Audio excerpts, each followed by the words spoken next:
Hello, my name is Pratiksha Bhalchandra Kulkarni and I am second year student from Rajiv Gandhi Medical College. I am going to discuss one of the important topic from pharmacology, that is non-steroidal anti-inflammatory drugs. Non-steroidal anti-inflammatory drugs act basically on arachidonic acid metabolism. Arachidonic acid is a 20-carbon compound obtained from phospholipid layer of the cell membrane when it gets damaged or injured.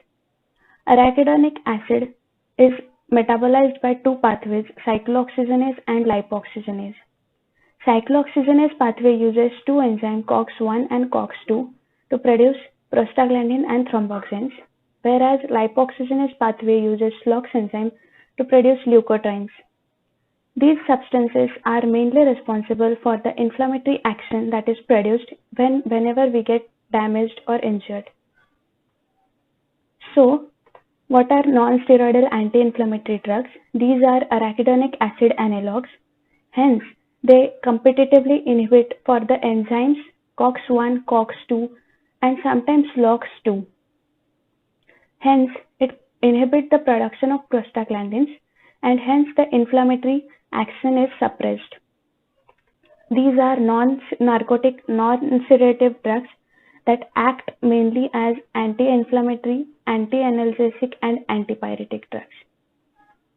So, what is the classification?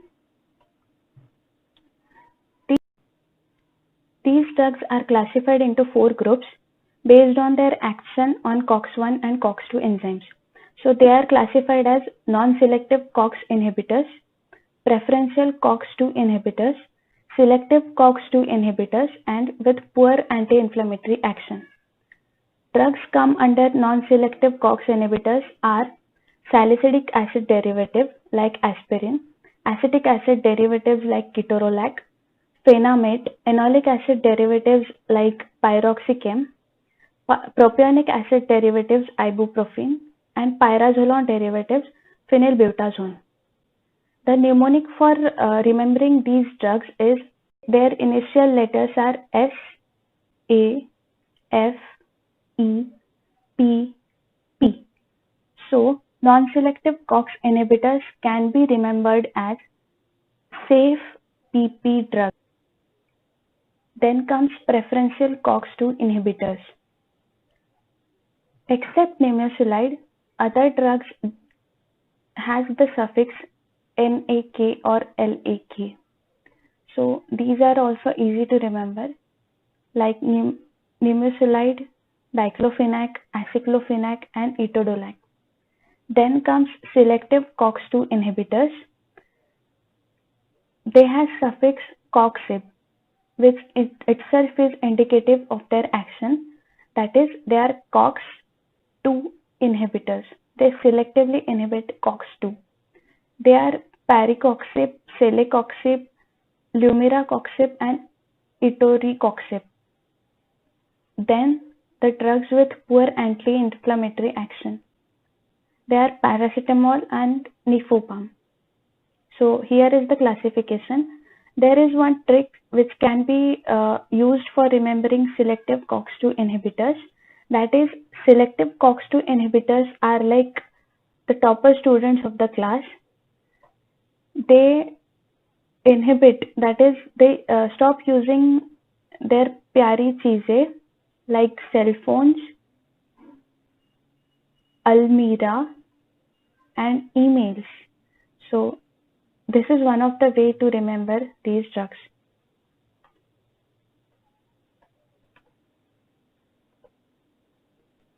Then we'll see the actions of these drugs.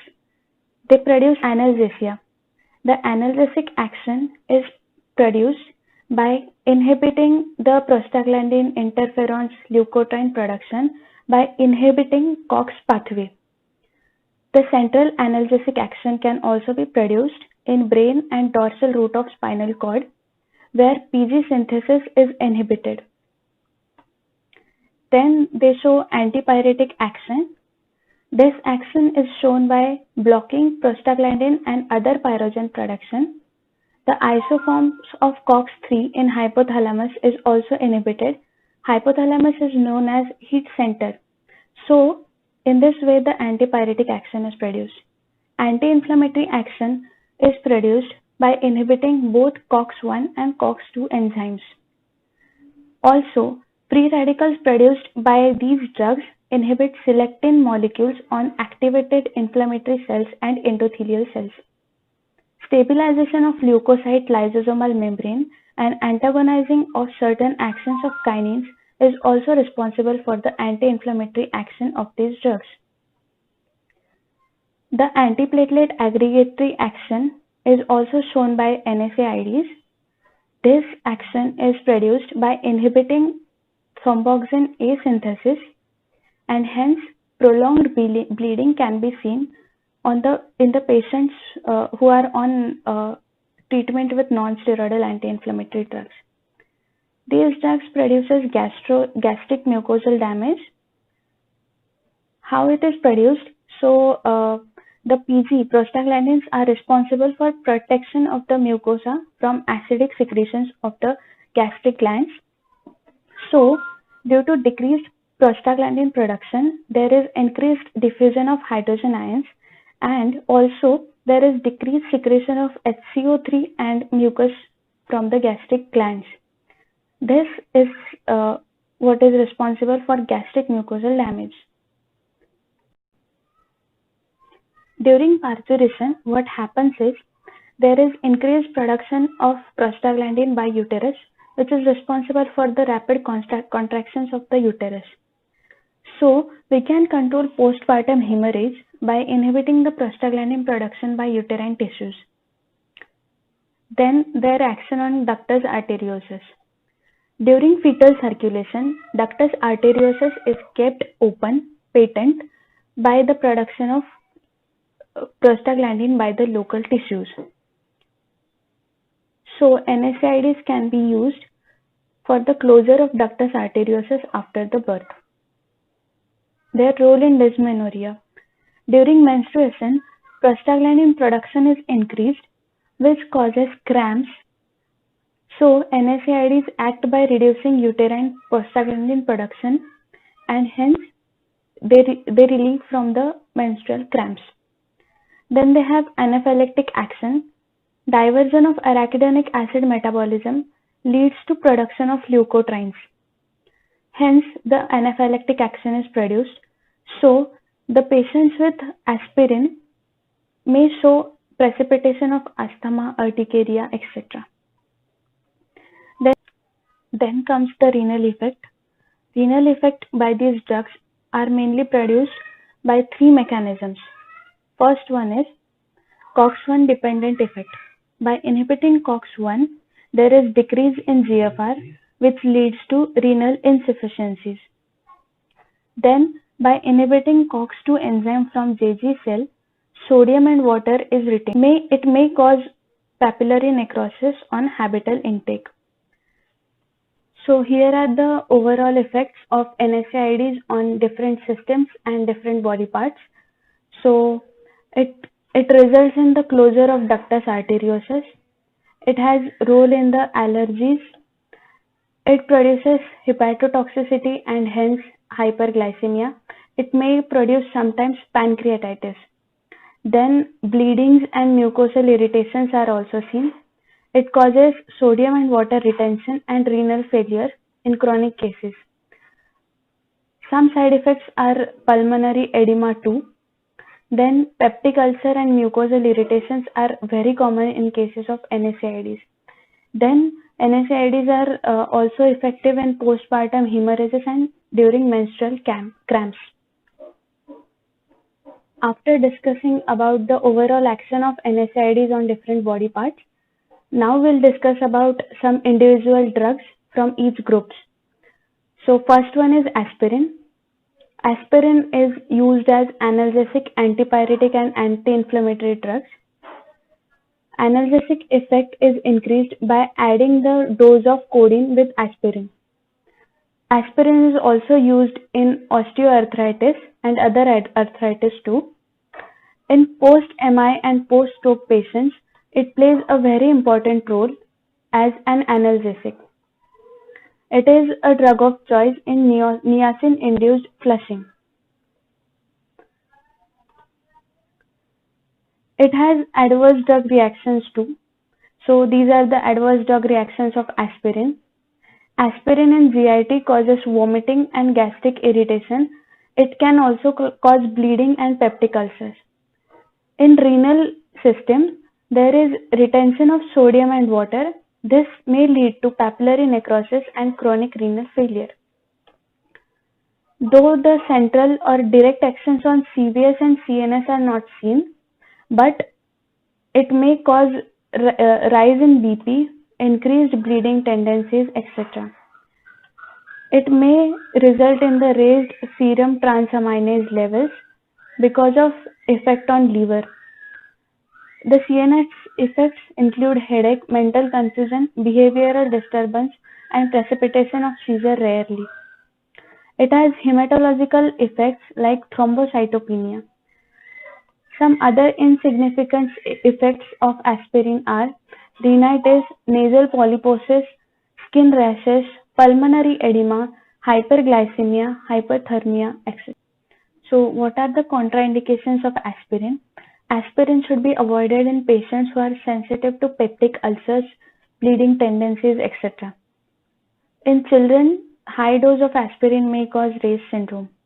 High dose in pregnancy may lead to low weight baby, and in patients with diabetes, CHF, hepatic diseases, aspirin should be avoided.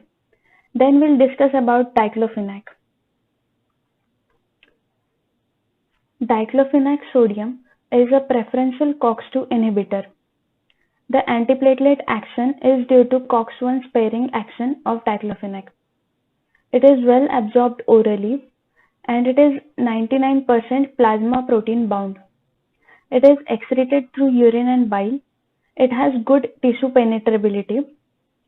The concentration in synovial fluid is maintained 3 times longer than the plasma. This property of diclofenac can be used in the extended therapeutic action in cases of gout. So here are the adverse drug reactions.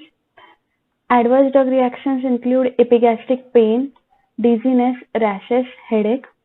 It can lead to increased risk of stroke and heart attack. There is reversible elevation of serum aminotransferase, which is an indirect effect of the drug on liver. So we'll discuss about uses of diclofenac sodium. Diclofenac sodium is mainly used in arthritis like rheumatoid arthritis or osteoarthritis because we have seen the extended therapeutic action. Then it can be used in bursitis, ankylosing spondylitis, toothaches, dysmenorrhea, etc.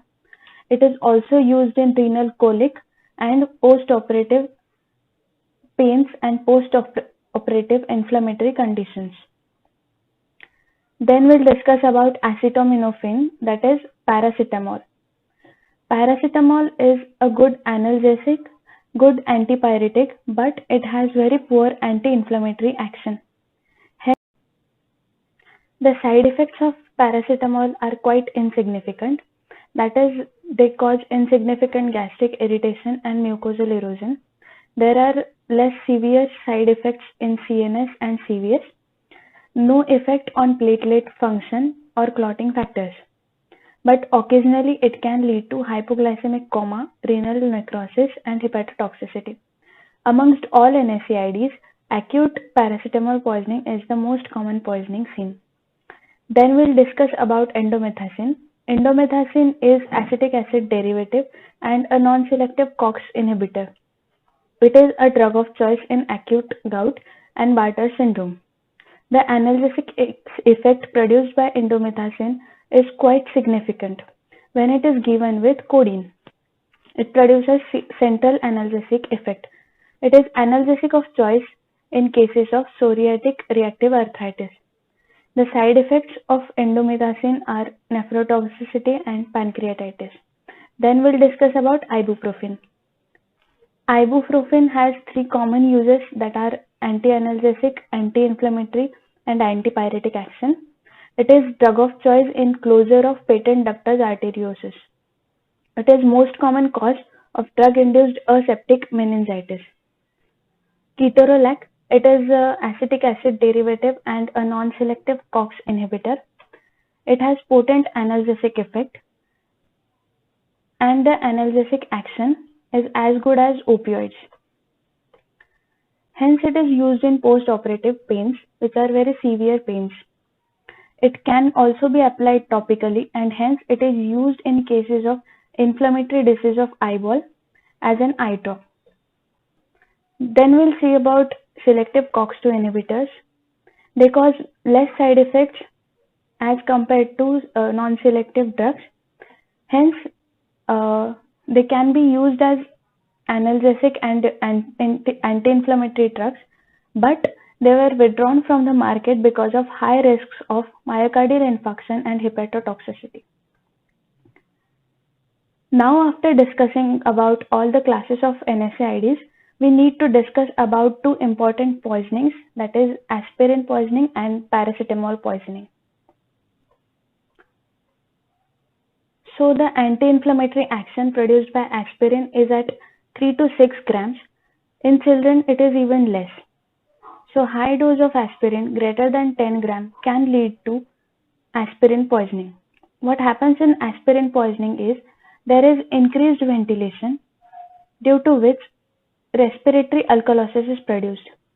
The compensatory action of metabolic acidosis is produced, which leads to increased secretion of HCO3 ions.